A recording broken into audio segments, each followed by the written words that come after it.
অবতর জীবনে বাধ্য করেছে, হাওড়ে ধান খেতে পালিয়ে থাকতে গিয়ে অনেকে মারা গেছে। এই আক্রোশ, এই আক্রমণ, এই অত্যাচার যেন বিএনপির গণসম্পৃক্ততার কাছে পরাজিত গণভ্যুত্থানের ভয়ে শঙ্কিত গণবিরোধী আওয়ামী লীগের ক্ষমতা আঁকড়ে রাখার মরিয়া প্রয়াস। সময়ের সাথে বিএনপির আন্দোলনের মাত্রা যত বেড়েছে, নজিরহীন গুম, খুন, হামলা, মামলার মাধ্যমে সরকারের জিজ্ঞাসা নির্যাতনের মাত্রা তত বেশি বেড়েছে। বিএনপির মতো একটি সফল গণতান্ত্রিক দলকে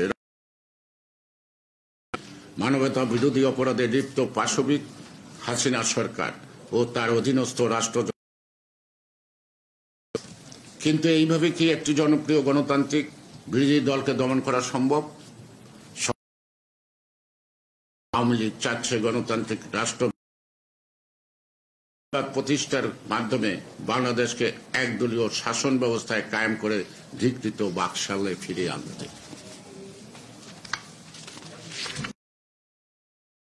জনগণের সমর্থন আর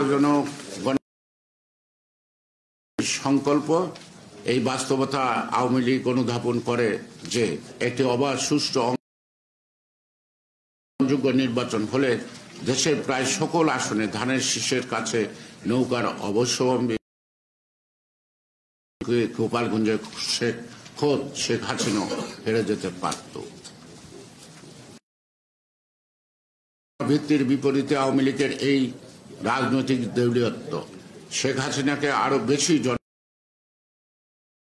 রাষ্ট্রযন্ত্রের উপর নির্ভরশীলতা, আর তাই জনগণকে সাথে নিয়ে বিএনপির সেই শান্তিপূর্ণ সংগ্রাম, সেটিকে প্রতিহত করতে হাসিনার আস্থা নেই নিজ কর্মীদের উপর। আওয়ামী লীগের ভঙ্গুর সাংগঠনিক কাঠামো নয়, শেখ হাসিনা বাদীদের ভিত্তি রাষ্ট্রযন্ত্রের একটি সুবিধাবোধী অংশ। পুলিশ ও আদালতের কতিপয় সরকারি কর্মোন্নতি ও সুযোগ সুবিধা পেয়ে ক্ষমতাসীন দলের ক্যাডারে পরিণত হয়েছে। তারাই আওয়ামী লীগ হয়েছে বিচার বিভাগ, আইন শৃঙ্খলা বাহিনী, নির্বাচন কমিশন, দুদক সহ সাংবিধানিক ও বিধিবদ্ধ প্রতিষ্ঠান সমূহকে বিএনপির লক্ষ লক্ষ নেতা কর্মীকে বন্দুকের গুলিতে গ্রেনেড মেরে মিথ্যা মামলায় দমন। গণতান্ত্রিক বিশ্ব থেকে নিজ অস্তিত্ব রক্ষার স্বার্থে ও রাজনৈতিক সুবিধা দিয়ে ও রাশিয়ার সমর্থন, বিশেষত নত না জানু পররাষ্ট্রনীতি,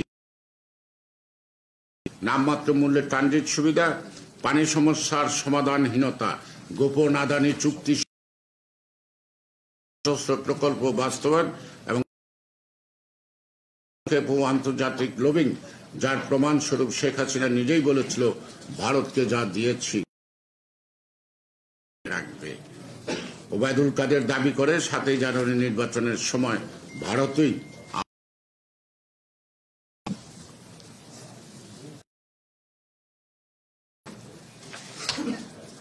শেখ হাসিনার ফ্যাসিবাদী আওয়ামী লীগের দলীয় সন্ত্রাস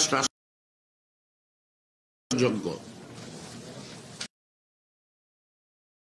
হস্তক্ষেপ, এই সমন্বিত গণতন্ত্র দল হিসেবে গণতান্ত্রিক কামী শক্তি সমূহকে সাথে নিয়ে চলমান আন্দোলনকে বিএনপির অদম্য। তবে গণতন্ত্রের পক্ষে বিপক্ষের এই লড়াই আজ কেবল আওয়ামী লীগের সঙ্গে, বরং আজকের এই লড়াই জনবিদ্বেষী সরকারের সকল দোসরদের গণতান্ত্রিকামী মানুষের লড়াই। এইটি স্পষ্ট প্রতীয়মান আওয়ামী লীগের ক্ষমতা সুবিধাভোগী যেসব দেশি বিদেশি দোসর, তারা সক্রিয়ভাবে গণমানুষের অধিকার ও ষড়যন্ত্র চক্রান্তের মাধ্যমে। অন্যদিকে বিএনপির ক্ষমতার উৎস ও রাজনৈতিক সঞ্জীবনী শক্তি দেশের গণতন্ত্র, জনগণই ক্ষমতার উৎস। এই দেশটি যেমন আমাদের সবার, স্বাধীন করার দায়িত্ব আমাদের সবার। মানুষ যদি স্ব অবস্থান থেকে প্রত্যক্ষ বা পরোক্ষভাবে শান্তিপূর্ণ আন্দোলন এবং সামর্থ্য অনুযায়ী ভূমিকা রাখেন, তবে ফ্যাসিবাদের পতন সময়ের ব্যাপার মাত্র। বাংলাদেশে যতবার গণতন্ত্র লুণ্ঠিত গণতন্ত্র পুনরুদ্ধার করেছে বিএনপি, তবে প্রতিটি ক্ষেত্রে আমাদের ও শান্তিপূর্ণ। এর কারণ আওয়ামী লীগের মতো সহিংস বা অগ্নিসন্ত্রাস গঠন ও গণজোয়ার সৃষ্টি দেশে প্রায় সকল গণতান্ত্রিক দ্বারা সমর্থিত উদার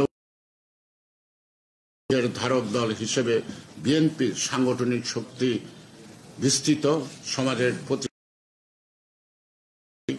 কাঠামোতে।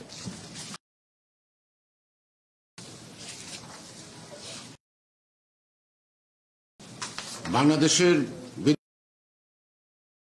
অচল অবস্থা যদি অব্যাহত থাকে, তাহলে তার অনিবার্য পরিণতি ও সম্পূর্ণ দায় আওয়ামী লীগকেই বহন করতে হবে।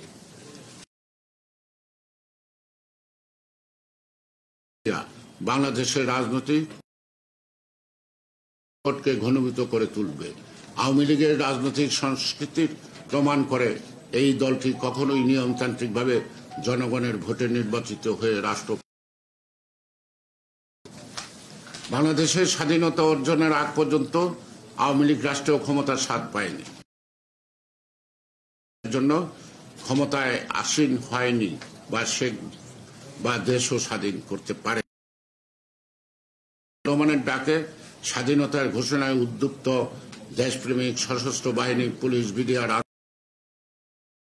সাহসী লড়াইয়ের মাধ্যমে প্রিয় স্বাধীনতা।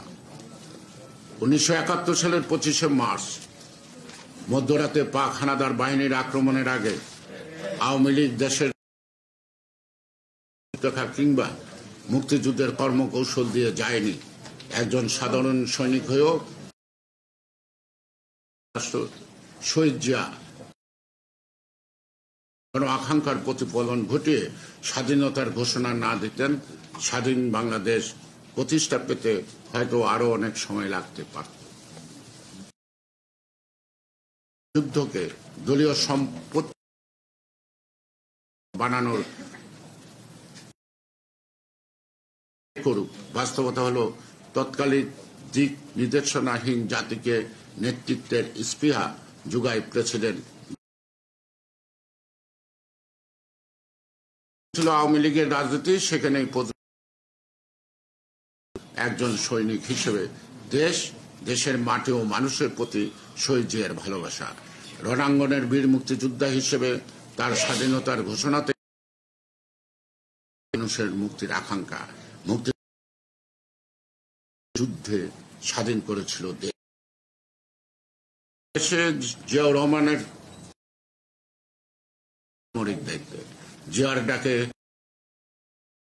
যুদ্ধ তার বিজয়ের সুফল হিসেবে রাজনৈতিক নেতৃত্ব গ্রহণ করে আওয়ামী লীগ। কিন্তু তাদের শাসন আমল ছিল দুর্নীতি, স্বজনপ্রীতি, অপশাসন উদাহরণ। রাষ্ট্র পরিচালনার খেসারত দিতে হয়েছিল পুরো অকাতরে প্রাণ দিয়ে। যে সরকারের আমলে প্রায় 15 লক্ষ লোক না খেয়ে দুর্ভিক্ষে মারা যায়, তার চাই প্রশাসন আর কি হতে পারে। শেখ হাসিনা বাকশালের মতো করেই বাংলাদেশের আবারও 75-এর মতো একদলীয় শাসন কায়েম করে মাত্র সাফল্য মানব অধিকার লঙ্ঘনের মাধ্যমে ক্ষমতা কুক্ষিগত রেখে পৃষ্ঠপোষকতা করছে লাগামহীন নৈরাজ্য ও লুটপাট। মেগা প্রজেক্টের নামে মেগা দুর্নীতি ব্যয় তুলনা করলে বিশ্বব্যাংক দেখিয়েছে বাংলাদেশের প্রতি কিলোমিটার রাস্তা নির্মাণে $11 মিলিয়ন। রাস্তাই নয়, প্রতিটি খাতেই অস্বাভাবিক লুটপাট বাংলাদেশে আজকে দেউলিয়া। হওয়ার পথে। গণমাধ্যমে আমরা দেখেছি 36,000 কোটি টাকার মাতার বাড়ি কয়লা বিদ্যুৎ প্রকল্প, খরচবহুল কয়লা বিদ্যুৎ কেন্দ্র। 1,000 কোটি টাকার যে সমুদ্র বন্দর হচ্ছে, এটি এ যাবৎকালের সর্বোচ্চ খরচবহুল সমুদ্র বন্দর। রূপপুরের 1 লক্ষ যে পারমাণবিক বিদ্যুৎ খরচের পারমাণবিক বিদ্যুৎ কেন্দ্র, একইভাবে 33,000 কোটি প্রতি কিলোমিটার হিসেবে সেটিও বিশ্বের সবচেয়ে ব্যয়বহুল। শুধু তাই না, প্রায় 4,000 গাজীপুরের র্যাপিড বাস ট্রান্সপোর্ট প্রকল্পটি পৃথিবীর সবচেয়ে বেশি ব্যয়বহুল বিআরটির লাইন। বাংলাদেশের এমন দুর্বিষহ অবস্থা যে রাস্তা, ব্রিজ, রেল, বন্দর, বিদ্যুৎ কেন্দ্র যখন যেটি খরচের প্রকল্প হয়ে নামে লক্ষ লক্ষ কোটি টাকা লুটপাট হচ্ছে। গ্লোবাল ফিনান্সিয়াল ইন্টিগ্রিটি গত 15 বছরে 13 লক্ষ পাচার হয়েছে। বাংলাদেশ ব্যাংকের রিজার্ভ থেকে সরকারি যোগসাজশে 81 মিলিয়ন, এগুলি কার টাকা? এই পুরো টাকা বাংলা, ইউরোপ, আমেরিকা, কানাডায় বেগমপাড়া গড়ে তুলেছে মাফিয়া চক্র। শুধু চলতি অর্থ বছরের জাতীয় রাজস্ব বোর্ডের আদায়ের লক্ষ্যে জনগণের কাজ মাফিয়া চক্র, অর্থাৎ দেশ তাদের অক্লান্ত বছরে 5 লক্ষ কোটি টাকা হাতে দেশে পাচার করে দিচ্ছে আওয়ামী লীগ অপশক্তি। ব্যর্থ সরকার বাড়িয়ে ঋণের বোঝা, যা ইতিমধ্যে $1 বিলিয়ন, বিদেশিদের কোটি টাকা, তার সম্পূর্ণ দেশের জনগণ ও ভবিষ্যৎ কে নয়। এইভাবে এই জনগণের টাকা লুটে দেশের নামে লোন নিয়ে উন্নয়নের নামে ধ্বংস করে হাজার হাজার কোটি টাকা নেতা। ফরিদপুরের এক স্থানীয় ছাত্রলীগ নেতা দলীয় আদর্শে অনুপ্রাণিত হয়ে বিদেশে পাচার করেছে 2,000 কোটি টাকা মাত্র। বিহীন ব্যর্থতার মাঝে অফিসিয়াল হিসেবে ব্যাংকিং সেক্টরের খেলাপি ঋণের পরিমাণ 1 লক্ষ, বাস্তবে অনেক বেশি। ঋণের স্থিতি তার থেকেও ভয়াবহ, প্রায় 2,50,000 কোটি টাকা। এমন ঢালাও দুর্নীতি, সমন্বয়হীনতায় যে তীব্র তারল্যের সংকট সৃষ্টি হয়েছে, এতে ব্যাংকগুলিতে শুধু ডলার নয়, বর্তমানে টাকাও নেই। ব্যর্থতা ও আওয়ামী প্রতিটি দ্রব্যমূল্যের অশ্বাস উঠেছে সকল শ্রেণী পেশা মানুষের। আয় না বাড়লেও লাগামহীন বাড়ছে ব্যয়, বেড়ে চলছে প্রতিটি পণ্যের দাম। কখনো চালের দাম কেজি প্রতি 70 টাকা, মুসুরির ডাল 150 টাকা, কখনো বা কাঁচামরিচের দাম 1000 টাকার উপরে, পেঁয়াজ 300 টাকা, কখনো আদা প্রতি কেজি 500 টাকা, এলাচ, আবার কখনো গরুর মাংস প্রতি কেজি 900 টাকা, খাসির মাংস 1300 টাকা। বাধ্য ধান পেতে মানুষ লাইন ধরে মাছের বদলে পাঙ্গাস মাছের কাঁটা কিনছে।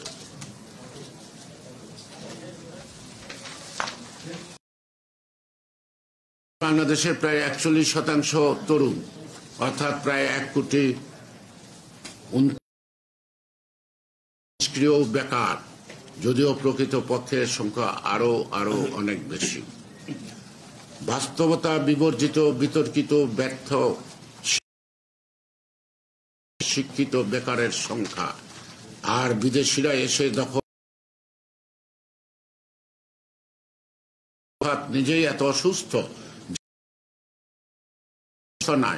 হাসপাতালের বিভিন্ন মেডিকেল যন্ত্রপাতির কারণে হীনতা বিরাজমান পেতে বছরে 5 লক্ষ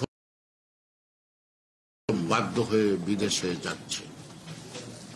15 বছরে আওয়ামী লীগের যে বহুমাত্রিক ব্যর্থতা তার প্রমাণ পাওয়া যায় উন্নয়নের মহাসড়কে ঢাকার দিকে তাকালেই। রাজনৈতিক আন্তর্জাতিক বিভিন্ন জরিপে বিশ্বের সবচেয়ে দূষিত শহর, সবচেয়ে ধীর গতির শহর, যানজট, বসবাসের অযোগ্য শহর এবং দক্ষিণ এশিয়ার সবচেয়ে ব্যয়বহুল শহর। প্রিয় সাংবাদিক বন্ধুগণ, রাষ্ট্র পরিচালনায় সম্পূর্ণভাবে ব্যর্থ প্রশাসন থেকে মুক্তি চায় বাংলাদেশের 18 কোটি মানুষ। বিএনপির আন্দোলনের মাধ্যমে জনবিদ্বেষী ফ্যাসিবাদের পতন ঘটবে এবং দেশে আবারও সুশাসন ও ন্যায়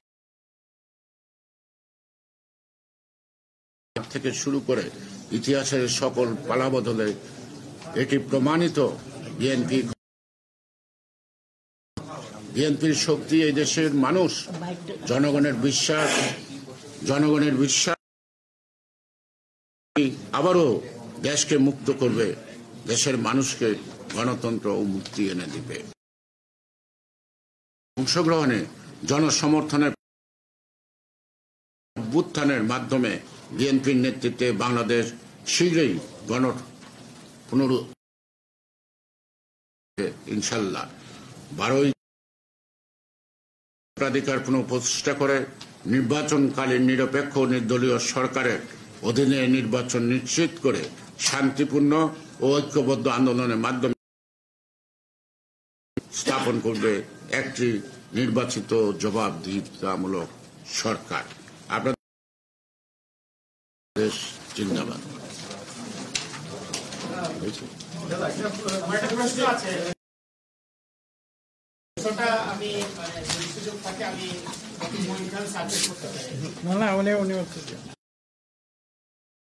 আপনারা জানেন যে বাংলাদেশে একটা ভয়াবহ পরিস্থিতির মধ্যে আপনারা নানান সংকটের কথা লিখিত বক্তব্যে বললেন।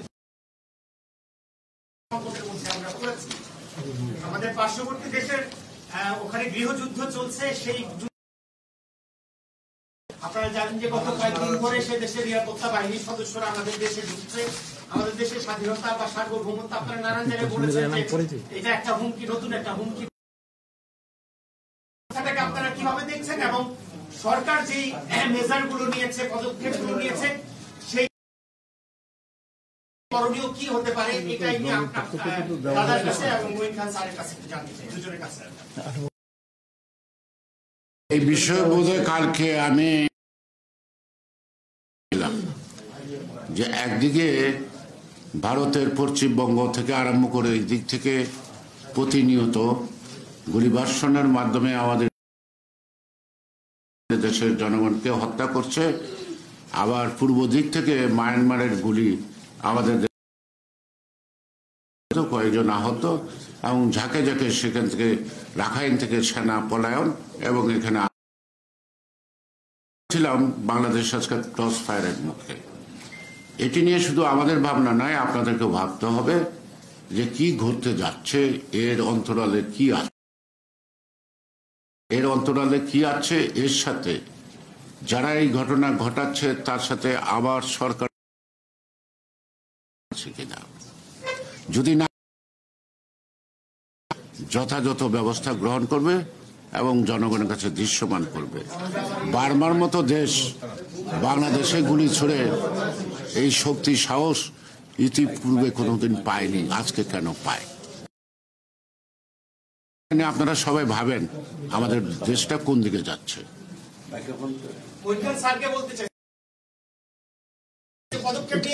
এটা উত্তর দিয়েছে, আমি পরে বলবো উত্তর দিয়েছে। পরামর্শ কি আসলে আপনি তো গতকালকে বলেছেন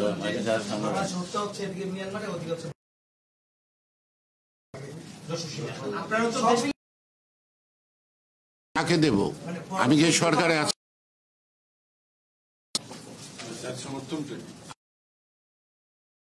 ব্যাপারে প্রতিবাদী হতে হবে। যদি কোনো ষড়যন্ত্র থাকে, যদি নাও থাকে,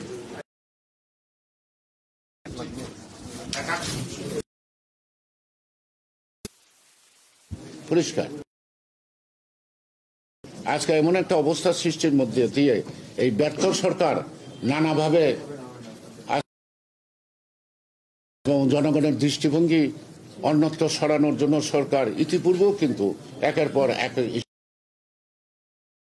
ভাবে করছে, না যৌথভাবে করছে, যে যৌথভাবে তারা সরকারে আসছে।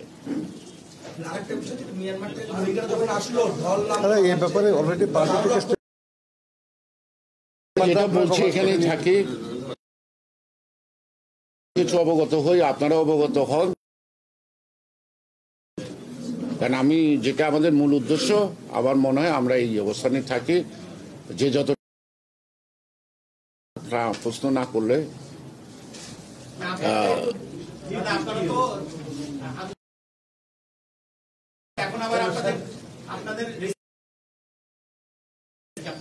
এটা অপেক্ষা করেন। আমরা তো না, আমরা কিন্তু এই কথা বলি নাই আমাদেরকে ফিরে আসবে। আমরা কিন্তু চলমান এক এক সময় এক এক দিকে রূপ নেয়। আপনারা অপেক্ষা করেন, আপনারা আন্দোলন আছি, নিশ্চয়ই আপনারা আমাদেরকে দেখতে পারবেন ভবিষ্যৎ কর্মপন্থা কি। অশেষ ধন্যবাদ।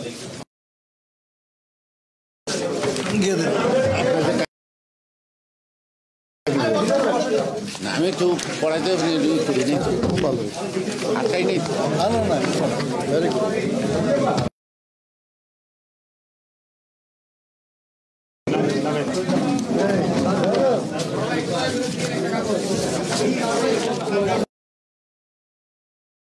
উত্তরটা ভালো দিচ্ছেন, কারণ এরা আপনি নিয়ে যান